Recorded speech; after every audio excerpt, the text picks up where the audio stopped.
And John's teammate, David Mitchell. David describes himself as a warrior. That means there are 2 warriors on John's team, which I imagine they find a bit worrying. So, John, this is David's first time playing Countdown. Any tips? Yeah, just enjoy it. You only get one life. Just see that it's not about winning. Just as long as you enjoy the experience, I think that's... How can I make sure I enjoy the experience? By winning and being good. David, are you as good at Countdown as you look? I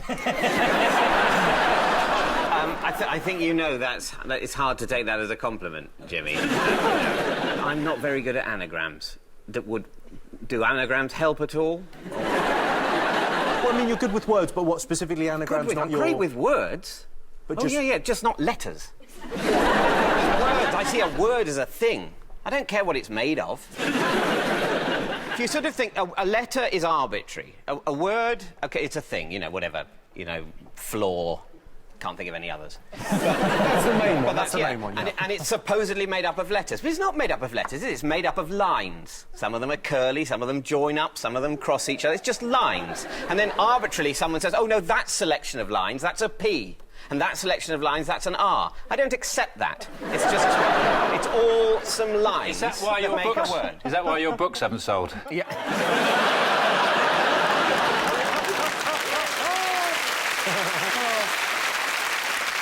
I've had some worrying people on my team before. I've never had someone come on and deconstruct the idea of a letter. So, are you better at the numbers or the letters? I don't know. Can I tell you afterwards when it's become clear which? I think I'll be better at the numbers. OK, so maths, you're good at maths? Yeah. Well, I mean, there's only really one number, isn't there? And that's 1. Because, in effect, every other number is just made up of lots of ones. So... I think, people say that's 9. I say that's not 9, that's 9 ones. I have a feeling it's going to be a very long night for John. This is what it must be like being sat next to me. Clever, charismatic and great fun to be around. He's like a human being made from all the bits left over when they made Sean Locke. It's quite a divisive thing to say about our team, I'm trying to sort of divide and conquer here. You want to conquer our team? You're already hosting the show. Give us a chance. We just want to do anagrams. Well, fair enough, OK. David is very particular about the correct use of the English language, and he picks people up on the tiniest mistakes. But surely, David, you're not that pedantic. I don't pick people up on the tiniest mistakes. I'm not incredibly rude. So you're saying that was a tiny mistake, are you? No, I haven't. The very thing you wanted me to do, I have not done. But I've said you pick people up on tiny mistakes, and you're now saying you don't pick people up on tiny mistakes, which feels like you're picking me up on a tiny mistake. No, that's a different sort of tiny mistake, isn't it? The tiny mistake you were implying I pick people up on is an error in grammar or punctuation, not just a factual error or a slur. Get out of that, Jimmy. Yeah. You win this time. Having a beard these days is very fashionable, and a lot of credit can be given to David for doing his best to put an end to that. David, you've recently played Shakespeare in a sitcom. Yeah. Would you like to have lived in Shakespearean times? Well, I'm a big fan of septicemia, so yes. No, it would be terrible because, they had no medicine or pain relief. They had lovely wooden beams. The whole place would have looked like just an absolute jewel of a B&B. But with zero Wi-Fi, no TV, no antibiotics. It was a hellhole. Frankly, they were all mad they didn't just kill themselves. They didn't have to kill themselves because the septicemia was waiting. Do you think that's why they had so many wars in that period? Because they just thought, let's just get this over with and have a war. Well, yes, what's to lose, you know? Well, yeah. Toulouse is a place in France. I've just done a crap pun on my own remark. I like it. OK. Big rugby-playing city. Yeah. Famous for its sausages, which are heavily spiced, flavoured. And bigger than any sausage you'd normally see on a plate. So you wouldn't, if you were someone said, how many sausages do you want? You wouldn't have 2. EasyJet fly there, quite good. It's the gateway to the Pyrenees. I've been there. Yeah. If you thought it couldn't get any more boring, John's been there. I hired a car from Toulouse Airport, and when I got to the desk, he said, do you want to do this in French or English? And I said, well, English. And he went, why not just try? So you ended up on a pogo stick. I thought one of the rudest things in France, though, is quite often I try with my GCSE French, and then they answer in English. And I want to go, why won't you let me try? But I can't say that in French.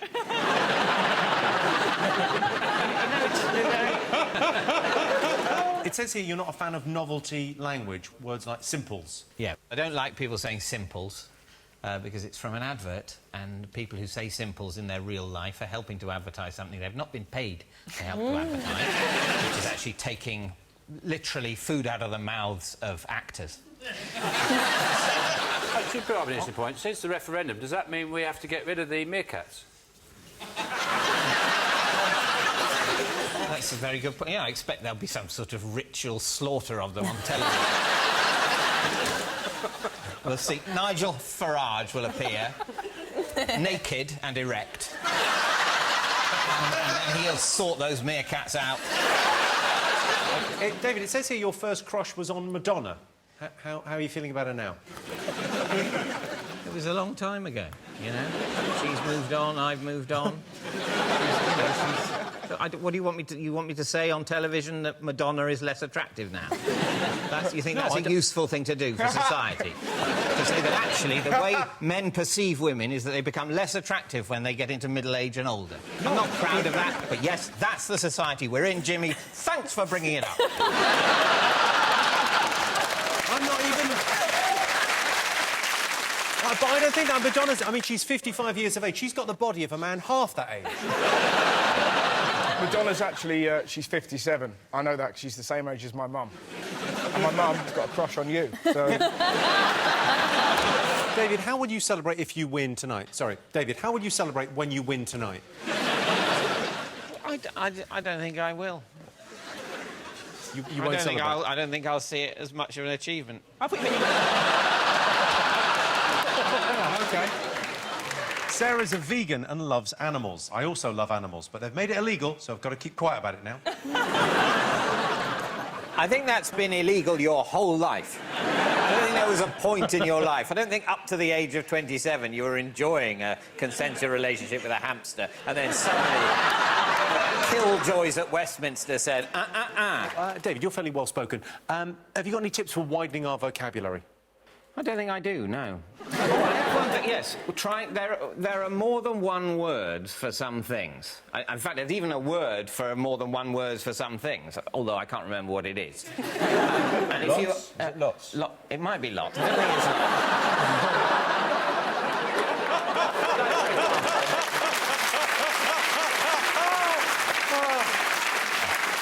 But as a teenager, I was confused that there were lots of different words for sex. And I thought that each of the words for sex meant something distinct. You know, and I thought there were many more different kinds of sex things that I was going to have to get my head round before I became an adult. But then I realised that most of them refers to the same sort of basic penis penetration stuff. And that's how I came to understand the richness of the English language. What do you do to break the ice with strangers, David? I don't, really. I'm shy and difficult with strangers. I leave it to them to break the ice with me. And good luck them. No, I don't do anything. I mean, even this exchange, I can see that. Yeah, no, you're not... Is this supposed to break the ice? Yeah. I'd be more comfortable playing a word game. Here. You're in luck. Am I right? You have to make the words out of the letters that appear there? I know. Sick! It's bloody sick! I always assumed people came up with the words and then they edited in the letters afterwards. It would be a lot easier. You'd think. We'd just put giraffe, whatever, and then you put R, F, G up there afterwards. That's not how you spell giraffe. David, have you got a mascot? Yes, I do. What have you got? I've got a pointless mug.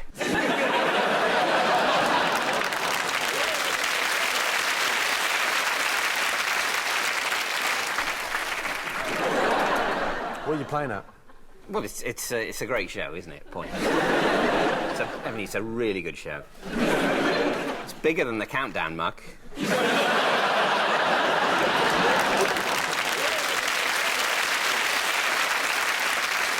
David, have you got a mascot? Yes, I do have a mascot. What have you got? I've brought... my mascot is a torch. Why have you brought a torch? It's good luck. It's good luck in a power cut, and it's good luck if you want to murder someone. I thought you were going to say something different there. What did you think I was going to say? Good luck if you want to wank a torch off. That's not how I wank. But maybe for other people, maybe this is the normal way to masturbate. This is all about learning. Television. No, yeah, that's my lucky torch. David, have you got a mascot? I do, yes. What is your mascot? My mascot is a fondue set. This brings you good luck? No, it's contractual. I've taken, frankly, a frightening amount of money from the Swiss government to be the face of fondue. They're trying to get fondue's in terminal decline. Will you be eating fondue throughout the evening? I might give it a go. I mean, it's very... I mean, I probably shouldn't say this, but it's very, very, very cheesy. Oppressively cheesy. I mean, it's like a gallon of cheese in there. Anyway, is there anything in the contract that would suggest that you maybe shouldn't say, oh, my God, it's too cheesy? I've got to speak out at some point. Go on, get it down, you. Oh, it's so cheesy. Would anyone else like some fondue? I mean, I'll have a bit of fondue. Help me out. There's a... Yeah. A bit of fondue. You've got to use different forks, otherwise there's germs. Don't worry, John. There's no germ on the planet that can survive that boiling cheese. Just throw a bit of... Yeah, was that... You can have other fondues. You don't have to be cheese.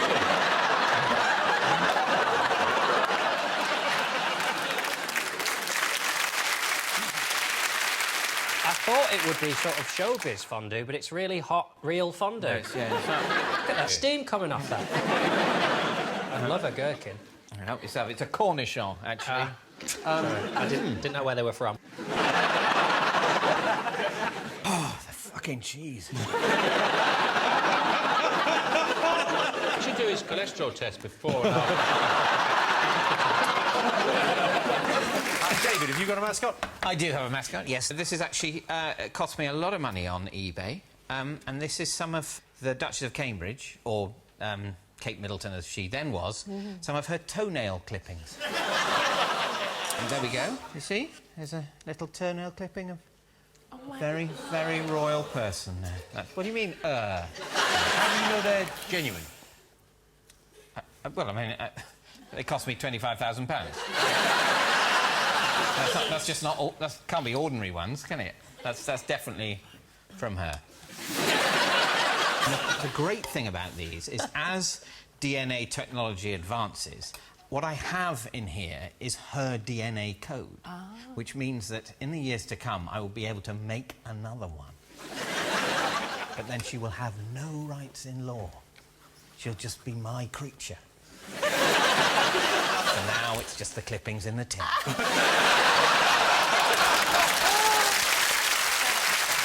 David, have you got a mascot? Yes, my mascot is this book, Peri Peri Chicken, a CIA Conspiracy. It's by Keith Chegwin. It's not the Keith Chegwin you'll be aware of. He's a Labour peer. Lord Chegwin. And if you think about it, Peri Peri Chicken didn't exist at all for thousands and thousands of years. Yeah. And then suddenly, it's everywhere. Why? I don't know if anyone's ever had any. If you have, you'll know it's not because of what it tastes like. No one's asking for... I mean, it's all right, it's palatable, but no one's asking for that. Nobody wants it. Can we let someone say that? All I'm going to say, if you're going to contradict me, you're part of the conspiracy. It goes right to the top. I don't know why they're doing it, but they've infiltrated our high streets with this completely unnecessary form of chicken. We don't know what is on it. It's called Peri Peri, but that is not a thing. we know the composition of. Well, and it's changing our brains in various ways that we're not aware of, and it could destroy civilization as we know it. Have you ever had a KFC? I have had a KFC, yes. Yeah, that's not peri-peri. That's fine. That's got fine. nothing to do with the CIA. Actually, Colonel Sanders is one of the people who funded this book. Have you ever had a peri-peri chicken? I've had it once, but I'm reliably informed not enough for it to have had its effect. So you've had it once. Did you have the hot peri-peri or the medium, the mild? What do you think? Lemon and herb all the way. David, have you got a mascot this evening? Yes. What have you got? I've got these. Oh. Because I thought if I brought these, that it would allow other people to make sexual jokes. I don't feel very comfortable making sexual jokes myself. I'm a bit repressed. I find it very awkward. But I know people enjoy sexual jokes, and I thought I could contribute in a way by bringing these, and then it's an opportunity for other people to go, oh, I expect... I don't know, you were wearing them and being fucked. Jimmy, I thought this would be a wonderful opportunity, because you love making sexual jokes. I do. So I do love making sexual jokes. Please say a sexual thing. Don't worry, Jimmy, I've brought my lucky anal beads. David, do you have a mascot? Yes, I do, actually. I have a fascinating, well, a groundbreaking piece of archaeology, which, you just look at this. This is a very, very recently unearthed bit of archaeology, and as I think most people will realise, it's a fidget spinner, which is, of course, a very, very recent item. And I think that it's important that archaeology really needs to move with the times, because, you know, when in a field it's discovered there are, you know, loads and loads of Saxon coins or Roman helmets or whatever, everyone's very, very pleased with the archaeologists. Oh, well done, you've discovered all this ancient stuff. But in fact, it's shaming, because they should have found it ages ago. It's about time archaeology caught up, and we need to be finding the things that have become buried in mud almost immediately. That's the point. That is when history is properly alive and moving with the times. So this is, I think, a brilliant example of the way archaeology is going and should be going. And there are other things I've got at home. I've got a crack pipe discovered in a dig in Soho Square in 2015. Well, it was sort of a sweep-up on a Monday morning. But, and so this is here to represent that exciting, groundbreaking archaeology. Modern archaeology, everyone. Wow. What's your 5? Steep. Steep. OK, Right this is for the points, then. David, what's your 6? Steep as in to steep bread in disgusting oleaginous cheese. I don't think they're going to pay you the money. It feels like you've really let them down. The thing you've got to remember about the Swiss is they're not a people that understand nuance. As far as they're concerned, I'm here, the fondue's next to me, they pay the bill. The word I have got is pantos, which isn't rude, just because it's got pant in it. It's the plural of the shortening of the form of Christmassy entertainment. I'm spelling it without the E. I'm doing it without the E. Yeah. I don't think you put the E in. No, you don't. P-A-N-T-O-S. 6 points to David for panto.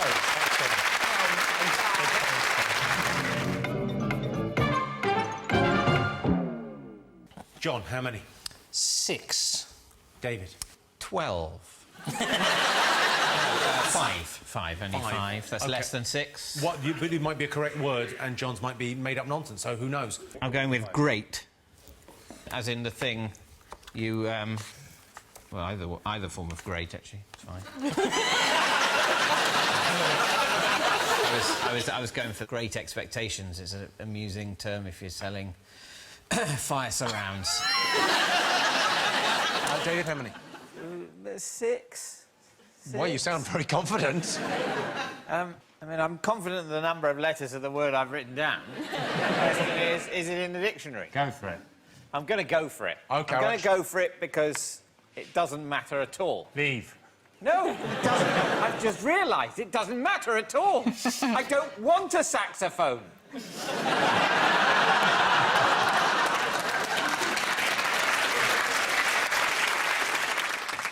it's full of old crisp packets, then he'll want it. Well, what if it was buried just under the surface? Oh, fascinating. What is it? Bury the saxophone. Bury the saxophone actually means something very rude in sex.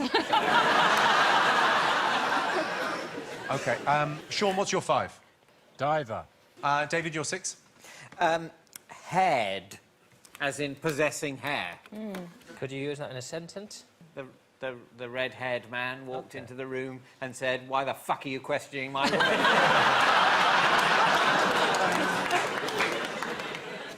Is it in there? The angry redhead man. Yeah, it is. It is. Redhead. Well, of course it's in Any there. head. It's a word.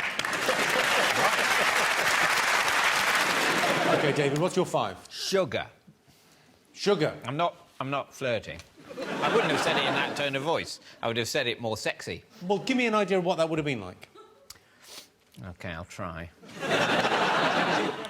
Oh, this is going to be embarrassing. You directed at Susie. Oh, thanks. OK, I'm going to try. I'm still slightly embarrassed, but it will be easier. Sorry, Jimmy. I understand. Sugar.